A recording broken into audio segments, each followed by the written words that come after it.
নমস্কার।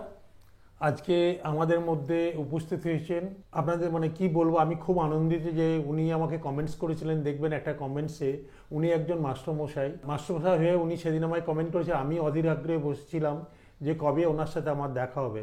আজকে উনি প্রদ্যুৎবাবু এসছেন স্যার সুদূর বাঁকুড়া থেকে, সারাঙ্গি থেকে শুদ্ধ আমার সাথে দেখা করবে এবং নিজের মনের ইচ্ছাগুলো কীভাবে ফাইন্যান্সিয়াল প্ল্যানিং করবেন সেগুলো শেয়ার করবেন। যদিও উনি ইকোনমিক্সেরই মাস্টারমশাই, সো উনি ইকোনমিক্স নিয়ে পড়াশোনা করে উনি এটা বুঝেছেন এবং নিজে আফসোস করেন যে কেন আমি আগে আসিনি। আজকে আমি মাস্টারমশাইয়ের সামনে মুখ থেকে শুনবো ওনার feelings about the Bangali invest করে চ্যানেল, কীভাবে জেনেছেন সেই সম্বন্ধে। নমস্কার। আমি সুদূর বাঁকুড়া থেকে আসছি। তা প্রকৃতপক্ষে দীর্ঘ 34 বছরের বেশি একটি উচ্চ মাধ্যমিক স্কুলে শিক্ষকতা করেছি।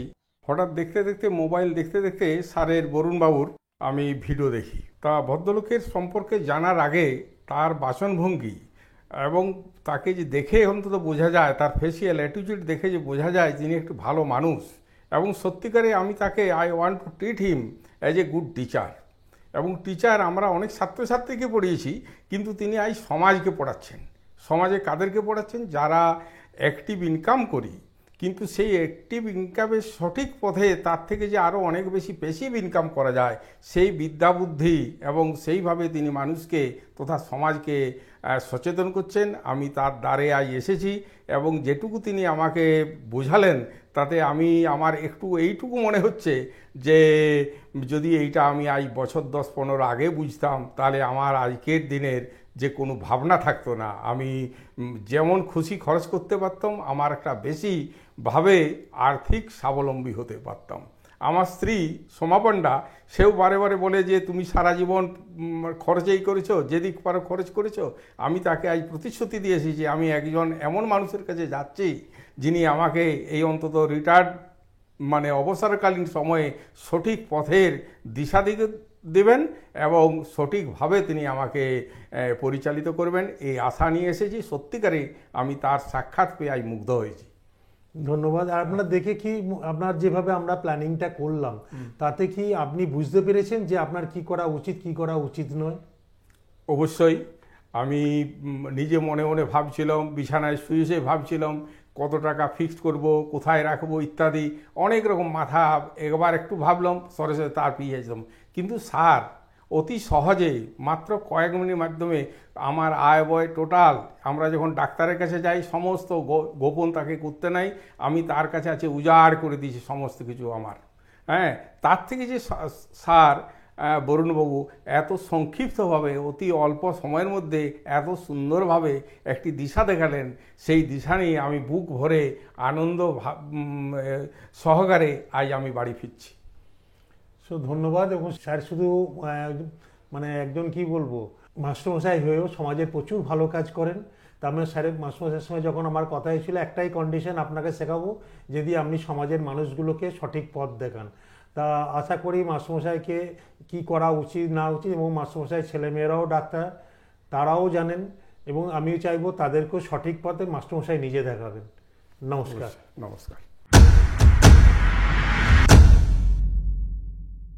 আমার আজকের ভিডিও দেখুন, আপনারা অনেকে আমার কাছে কমেন্টস করেছেন, মাস্টারমশাই কমেন্টস করেছেন ওনার স্ট্রেস ফ্রি রিটায়ারমেন্টের সময় উনি কীভাবে টাকা রাখবেন, কোথায় রাখবেন তার প্ল্যানিং নেই, বা টাকা যেহেতু ওনার পেনশন আছে বলে উনি একটা ভাবছেন আমি একটা পেনশন পাবো, বাট ওনার পেনশন কমে গেছে। তারপর ওনার চিন্তা, যেভাবে স্ট্যান্ডার্ড অফ লিভিং উনি লিড করেছেন, যেভাবে উনি এতদিন ধরে নিজের লাইফস্টাইলটাকে মেনটেন করেছেন, হঠাৎ করে ভ্যাকুম তৈরি হয়েছে। স্ট্রেস ফ্রি রিটায়ারমেন্ট প্ল্যানিং পেতে গেলে আপনার কী কী জিনিস করা দরকার ভাববেন, এটা আপনাদের মঙ্গল। কারণ আপনি বলুন না, আপনি যদি না জানেন না বুঝেন তাহলে কার লস? সেই জন্য প্রথমে রিকোয়ারমেন্ট, যদি আপনি লোকালি কোনো ফাইন্যান্সিয়াল অ্যাডভাইজারের সাপোর্ট নিন, যে আপনাকে রথের সারথি হয়ে এগিয়ে নিয়ে যাবে। নাহলে এই জিনিসগুলো কন্টিনিউয়াস আপনাকে পড়াশোনা করতে হবে, জানতে হবে, বুঝতে হবে, তবে ইনভেস্ট করবেন, তাহলে আপনি ঠকবেন না। কারণ না জেনে না বুঝে ইনভেস্ট করাটা আপনার টাকা আপনার জলে যাওয়ার প্রবাবিলিটি হাই। প্রথম কথা হচ্ছে আপনাকে নিজেকে জানতে হবে, বুঝতে হবে, সেই জন্য আমি ট্রেনিংগুলো করাই। কারণ জানলে বুঝলে সাধারণ মানুষকে কেউ ঠকাতে পারবে না। প্রথমেই আপনি যে জায়গায় আছেন, আজকে ধরুন আপনার 50 ঊর্ধ্ব বয়স, আপনার প্রথমেই আমি একটা বলেছি বাজেটিং করতে হয়, সেটা বাড়ির পরিবারকে নিয়ে। কেন বলছি? বাড়ির পরিবার মিলে বসলে বাজেটিং করলে, আয় ব্যয়ের হিসাব করলে অপ্রয়োজনীয় খরচগুলো দেখবেন কমে যাবে। আমরা বাঙালিরা, সাধারণ বাঙালিরা এই ভুলগুলো করি বলে আমাদের ফাইন্যান্সিয়াল রিটায়ারমেন্ট টাইমে মেজরিটি মানুষকে দেখছি তাদের প্রবলেম হচ্ছে। কারণ তারা আগে থেকে কি করেছে, ইনভেস্টমেন্ট হ্যাবিটটাকে মানে সেভিংস হ্যাবিটে নিয়ে গিয়েছিল। তা দিনের তালে তালে এখন তারা বুঝতে পারছে ইনফ্লেশন নামক রাক্ষসটা কীভাবে খাচ্ছে। সেই জন্য আপনাদেরকে নিজেকে জানতে হবে, বুঝতে হবে, দিয়ে চেঞ্জ করতে হবে নিজেদের ইনভেস্টমেন্ট প্ল্যানিংগুলো। যেগুলো করেছেন সেগুলো আজকের ডেটে ভ্যালু কী, এবং যখন রিটায়ার করছেন তখন ভ্যালু কী, তাহলে আপনার ইনফ্লেশনকে বিট হচ্ছে কি না, সেগুলো বিশদ এখানে আলোচনা হবে। আপনার ফাইন্যান্সিয়াল সিচুয়েশনটা কি আছে বর্তমানে সেটা আপনাকে জানতে হবে, যে আপনার ফাইন্যান্সিয়াল সিচুয়েশনটাকে অ্যাক্সেস করলে আপনি রিটায়ারমেন্ট, গোল্ডেন রিটায়ারমেন্ট লাইফ আপনার ভালো হবে। It's a golden retirement enjoyment life. কারণ এতদিন আপনি কাজ করেছেন, so after retirement enjoy your life, সেই প্ল্যানিংটা কীভাবে করতে হবে আগে থেকে যদি 50 মানুষরা করতে পারে, বা যারা এখন রিটায়ার করেছেন তারাও চেঞ্জ করতে পারেন, তাহলে আপনাদের জন্য মঙ্গল। ঠিক আছে? সো এই জিনিসটা নেটওয়ার্ক ক্যালকুলেশন করতে হয়, কীভাবে করতে হয় জানতে পারবেন। আপনার রিটায়ারমেন্টের সময়ও বা রিটায়ারমেন্টের আগেও অনেক কিছু গোল থাকতে পারে। রিটায়ারমেন্টের পরে কীভাবে কাটাবেন তার প্ল্যানিং কীভাবে হবে, মানে আপনি হয়তো হলিডেজে যাবেন তার প্ল্যানিং কীভাবে হবে, আপনার মেয়ে ছেলেমেয়ের বিয়ে দিতে হবে তার প্ল্যানিং কীভাবে হবে, আপনি এই রিটায়ারমেন্ট প্ল্যানিংয়ে সব জানতে পারবেন। আপনার যদি কোনো ডেট থাকে যে সেই মানে হাউজিং লোন বা কোনো কিছু আপনি রিটায়ারমেন্টের সময় শোধ করে দেবেন না কি করবেন সেটা জানবেন। সো রিটায়ারমেন্টের সময় এই গোলগুলো খুব খুব ক্রুশিয়াল, সেগুলো আপনাদের জানা দরকার। সেগুলো জানলে কার মঙ্গল হবে, আপনারা নিজেরা ডিসিশন নেবেন। কারণ একটা মানুষের রিটায়ারমেন্টের সময় অনেকগুলো জিনিস হয়তো থাকে। রিটায়ারমেন্টের এক্সপেন্সেস কত হবে সেইগুলোর বাজেট করতে হয়, কারণ জিনিসের দাম বাড়ছে, ইনফ্লেশন বাড়ছে। তাহলে আপনার রিটায়ারমেন্টের সময় কত টাকা থাকলে আপনি এই জিনিসগুলো আপনাকে কষ্টকর মনে হবে না। ডেলি লিভিং এক্সপেন্সেস রেগুলার যদি মানে প্রত্যেক বছর বাড়তে থাকে বা কমতেও পারে, সেটাকে আপনাকে জানতে হবে কী করে ম্যানেজ করবেন আপনার রিটায়ারমেন্ট এক্সপেন্সেসগুলো। আপনাকে জানতে হবে রিটায়ারমেন্টের সময় কিভাবে আপনার ইনভেস্টমেন্টটাকে প্ল্যানিং করলে আপনি লিগেসি বিল্ড করবেন। কারণ আমরা আজকাল অনেকে পেনশন পলিসি করে দিই। সো পেনশন পলিসি করে দিলে আপনার লাভ হবে না ক্ষতি হবে, সেগুলো জানতে পারবেন এই ট্রেনিংয়ে। কারণ আমার এরকম অনেক ভিডিও দেয়া আছে, আপনারা জানবেন যে পেনশন ইনকাম না থাকলে শুধু যদি এফডি বা এমআইএস থেকে পেনশন নিই বা কোনো ইন্স্যুরেন্স পলিসি থেকে পেনশন পলিসি থেকে পেনশন নিই, আপনার অ্যাডভান্টেজ ডিসঅ্যাডভান্টেজগুলো আপনি জানতে পারবেন। তাতে আপনার ডিসিশন নেওয়া অনেক সুবিধা হবে। প্রত্যেকে আমরা বাজেট করি, দিয়ে দেখি বাজেটে মিলছে না, সবাইকার নাভিশ্বাস উঠে যায়। সেই বাজেটগুলো কী কী জিনিস দেখতে হবে, কী কী জিনিস কনসিডারেশনে রাখতে হবে, সেগুলোকে আপনাদের জানতে হবে, বুঝতে হবে, দিয়ে ইনভেস্ট করবেন। সো রিটায়ারমেন্টের উপর আপনার বাজেটিং টিপস তৈরি করতে হবে, কীভাবে আপনি বাজেট তৈরি করবেন, কি করে পেনশন উইথড্রল তৈরি করবেন, উইথড্রল নেবেন, কোন কোন ইনস্ট্রুমেন্টের মাধ্যমে যেটা আপনার জন্য মঙ্গল হবে সেগুলো জানতে হবে। এবং এই উইথড্রল পলিসির মধ্যেই লুকিয়ে আছে আপনার ইনকাম ট্যাক্সের কাহানি, সেগুলো জানতে হবে যে কোথায় গেলে আমার ট্যাক্স কম পড়বে, কোন ইনস্ট্রুমেন্টে গেলে কিভাবে করলে আমার ডিফারমেন্ট অফ ট্যাক্স হবে, সেগুলো আমরা বিশদ এই ট্রেনিংয়ে আলোচনা করব। কারণ না করলে আপনি জানবেন না, বুঝবেন না যে আপনার উইথড্রল স্ট্র্যাটেজি কীভাবে করা দরকার। কারণ স্ট্র্যাটেজি জানলে তবেই আপনি বাজেট করতে পারবেন, তবেই আপনি প্ল্যানিং করতে পারবেন। মার্কেট এগেন্স্ট ভোলাটিলিটি কীভাবে আপনি ইউজ করবেন, যে ইনকাম আর এক্সপেন্ডিচার বাড়ছে, ইনফ্লেশনকে কীভাবে আমাকে বধ করতে হবে সেটা জানলে আপনার সুবিধা। আমি সেটা একটা লাইভ এক্সাম্পল দিয়ে দেখিয়ে দিচ্ছি। হেলথ কেয়ার ইন্স্যুরেন্সে মানে কোন কোন ইন্স্যুরেন্স রিটায়ারমেন্টের আগে কীভাবে হেলথ ইন্স্যুরেন্স পলিসি করব, বা যেটা আমার এক্সিস্টিং আছে তার সঙ্গে ম্যাচ করছে কিনা, এবং করার আগে কী কী জিনিস আমার জেনে নিতে হবে পলিসির মধ্যে আছে কিনা, সেগুলো এই ট্রেনিংয়ের মাধ্যমে আপনারা জানতে পারবেন।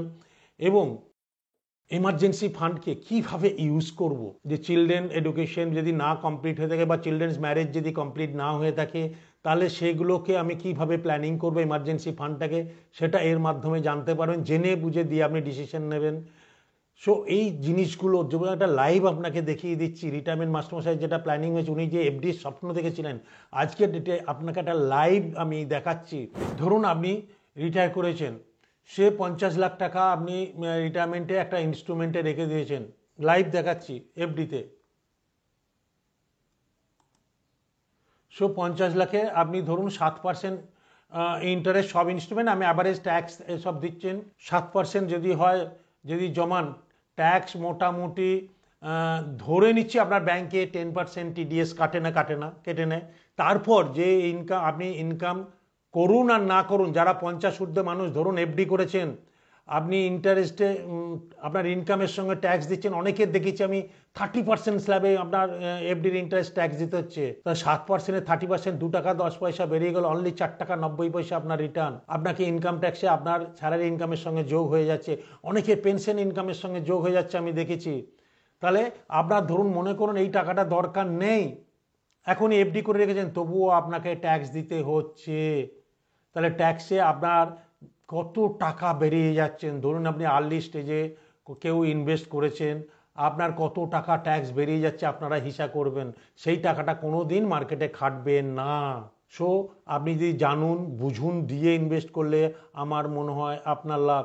সেম ইনস্ট্রুমেন্টটা বর্তমান যুগে আমরা বলি মিউচুয়াল ফান্ড নামক একটা ইনস্ট্রুমেন্ট এসছে, সেখানে যদি সেম টাকাটা রেখে দিচ্ছেন ওটায় কিন্তু ট্যাক্স দিতে হবে না, তার গ্রোথ হবে। দেখুন আমি একটা দেখাচ্ছি, যদি আপনারা সে 20 বছরের জন্য ইনভেস্টমেন্ট করেছেন কোনো প্ল্যানিংয়ের জন্যে, আপনার ফিক্সড ডিপোজিটে যদি আপনি করেন আপনার ভ্যালু ট্যাক্স বেরিয়ে গিয়ে দাঁড়ালো 50 লাখ টাকাটা 20 বছর পর 1,69,68,000 যদি 7% ইন্টারেস্ট দেয়।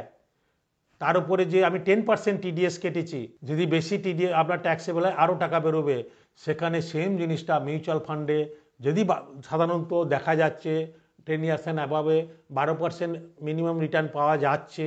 যেসব ফান্ডগুলো খুব ভালো দেখতে হয় জানতে হয়, যেসব ফান্ড ম্যানেজাররা ভালো পারফরমেন্স করে, এবং সেটা আজকাল গুগলে সার্চ করলেই দেখা যায় টপ 10 ফান্ড লাস্ট 10 ইয়ার্স, সব কিছু আপনারা দেখতে পাবেন কত রিটার্ন দিচ্ছেন। তাহলে সেম ইনস্ট্রুমেন্ট 20 বছর রাখলে এখানে দিচ্ছে 1,69,68,181, সেম জিনিসটা মিউচুয়াল ফান্ডে দিচ্ছে 4,82,31,465। আপনার টাকা শুধু প্ল্যানিং করলেই আপনি জানবেন বুঝবেন দিয়ে ইনভেস্ট করবেন। এগুলো জানলে কার লাভ, সেগুলো প্রত্যেকে যদি বুঝতে না পারেন ট্রেনিংয়ের মাধ্যমে শিখুন, নাহলে 1-to-1 ডিসকাস করুন। আপনার জেনে বুঝে ইনভেস্ট করলে আপনার লাভ। সেই জন্যে এই এজে যদি ফাইন্যান্স নিজেরা চাকরিতে গ্রো করুন, নিজেরা যদি জানেন তাহলে ইনভেস্ট করুন। যদি ফিনান্স ইন্ডাস্ট্রির ছেলে হন তাহলে নিজেরা করুন, না হলে একজন ফাইন্যান্সিয়াল অ্যাডভাইজার এখন যে আপনাকে গাইড করে নিয়ে যাবে, যদি মনে হয় আপনারই লাভ হবে।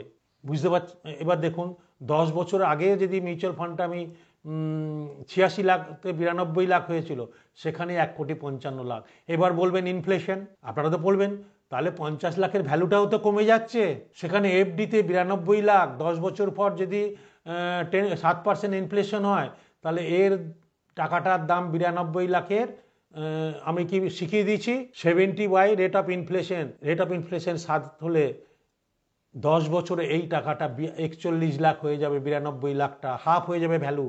সেখানে সেম জিনিসটা মিউচুয়াল ফান্ডে 1,55,00,000, তার মানে কত টাকা হবে 42 ভার্সেস নিয়ার 80। তাহলে দেখেছেন ইনফ্লেশনকে বজায় রাখতে গেলে আপনার ইনভেস্টমেন্ট ভেহিক্যালগুলোকে নার্চারিং করতে হবে, জানতে হবে, বুঝতে হবে, দিয়ে ইনভেস্ট করতে হবে। লাইভ এক্সাম্পল দিয়ে দেখিয়ে দিলাম যে আপনারা যখন বলেন ইনফ্লেশন হলে ভ্যালু কি, তাহলে এই এফডি যে 92 লাখ বা ইন্স্যুরেন্স পলিসি থেকে 92 লাখ বা পেনশন যেটা আপনি ফিক্স করে কমিটেড করে দিয়েছেন ইন্স্যুরেন্স পলিসিতে বা পেনশন পলিসিতে, সেটা তো জীবনে বাড়বে না। তাহলে ইনফ্লেশনের ভ্যালু কি? আপনারা অনেকেই কমেন্ট করেন যে 12 বছর পর যখন এই টাকাটা পাবো 30 বছর পর, তখন তার ভ্যালু কি? যে টাকাটা জমাচ্ছি দিচ্ছি সেটার ভ্যালু কি? ধরুন আমি 50 লাখ দিয়েছি, 10 বছর পরে এই 50 লাখের ভ্যালু হয়ে যাচ্ছে 25 লাখ, সেটাকেও কনসিডারে নিন। এই stress free retirement life lead করতে গেলে আপনার কী কী জিনিস করা দরকার, বা আগে থেকে যদি করতে থাকেন 50 ঊর্ধ্ব, মানে ওই সময়টা মানুষের মনে হয় ছেলেমেয়েরা মানুষ হয়ে যায়, রিটায়ারমেন্টের প্ল্যানিং করা উচিত। রিটায়ারমেন্টের জন্য তখন অনেকের পেনশন থাকে না, তাদের কাছে প্রাইভেট কোম্পানিতে কারোর পেনশন নেই, খুব রেয়ার। এবং গভর্নমেন্ট কোম্পানিতেও আজকে যে স্যালারিটা পেতাম পেনশন কিন্তু আমার সেই ইনকামটা হচ্ছে না। হঠাৎ করে ইনকাম বন্ধ হয়ে একটা ভ্যাকুম তৈরি হয়। তা এই ভ্যাকুমটা যে স্যালারিটা পাচ্ছেন সেটা যাতে বন্ধ না হয় অ্যাজ এ পেনশন, ঠিক আমার স্যালারি যেরকম পেতাম মাসের ওই তারিখে আমার স্যালারি ঢুকে যাবে পেনশন ইনকাম, বা আমি যে প্ল্যানিং করেছি সেখান থেকে ওই টাকাটা প্রত্যেক মাসে ঢুকে যাবে, যাতে আপনি stress free retirement life lead করতে পারেন। আর এটা জানার জন্যে আগামী 22শে ডিসেম্বর সপরিবারে রিকোয়েস্ট করব, সপরিবারে এগুলো বসার জন্যে। কারণ সপরিবারে বসলে আপনার জন্যে অনেক অনেক অনেক সুবিধা হবে। কারণ যদি বাড়ির লোক না জানে, আপনার ভাবনা চিন্তার সাথে এক না হয়, আপনার পক্ষে অনেক অসুবিধা হয়ে যাবে। এবং লিগেসি বিল্ডিং কাকে বলে এই রিটায়ারমেন্ট প্ল্যানিং, এই ট্রেনিংয়ে আপনারা অতি অবশ্যই জানতে পারবেন। সো আগামী 22শে ডিসেম্বর রবিবার ঠিক 2টোয় যদি আপনারা চান, ডেসক্রিপশন বক্সে লিঙ্ক দেওয়া আছে, আপনারা এই রিটায়ারমেন্ট প্ল্যানিংয়ের উপর ট্রেনিংটা জয়েন করবেন। রিটায়ারমেন্ট প্ল্যান শুধু ওই ট্রেনিংয়ের মাধ্যমেই হবে না, যদি আমার অফিসে আসতে পারেন 1-to-1 সেশন হবে এবং মিনিমাম 2 ঘন্টা লাগে, হাতে টাইম নিয়ে আসবেন, নাহলে থ্রু জুম কল আপনাদের সঙ্গে 1-to-1 হবে। কারণ সবাইকার ফাইন্যান্সিয়াল প্ল্যানিং বা রিটায়ারমেন্ট প্ল্যানিং এক নয়, আর কারো পার্সোনাল পোর্টফোলিও গ্রুপে ডিসকাস হয় না, 1-to-1 হয়। সো এই ট্রেনিংয়ে যদি আপনারা মনে করেন জয়েন করে শিখবেন, জানবেন, দিয়ে ইনভেস্ট করবেন, আমার মনে হয় আপনাদের জন্যই মঙ্গল। যদি আমার এই ভিডিও ভালো লাগে অতি অবশ্যই বাঙালিদের মধ্যে শেয়ার করবেন। আমার মনে হয় বাঙালিরা যত এই ব্যাপারে, আমার কাছে যেসব কলগুলো আসছে অত্যন্ত প্রত্যন্ত গ্রাম থেকে অনেক মানুষ জানেন না, এবং রিটায়ারমেন্টের সময় ম্যাক্সিমাম সাফাররা তারা হচ্ছেন। কারণ প্রাইভেট কোম্পানিতে কোনো পেনশন নেই, তাহলে তাদের পেনশন ইনকামটা আগে থেকে যদি প্ল্যান করেন, আমি দেখিয়ে দিচ্ছি ইয়াং জেনারেশনকে, যেগুলো আমার ভিডিও দেখতে পাবেন, আগে থেকে প্ল্যান করলেন, আপনি যখন রিটায়ার করবেন যে স্যালারিতে, তার থেকে 4-10 টাইমস আপনি আপনার রিটায়ারমেন্ট স্যালারি হবে। জানুন, বুঝুন, দিয়ে ইনভেস্ট করুন, আর বাঙালিদের মধ্যে ছড়িয়ে দিন, যাতে বাঙালিরা জানতে পারে, বুঝতে পারে, তারপর ডিসিশন নিতে পারে। নমস্কার।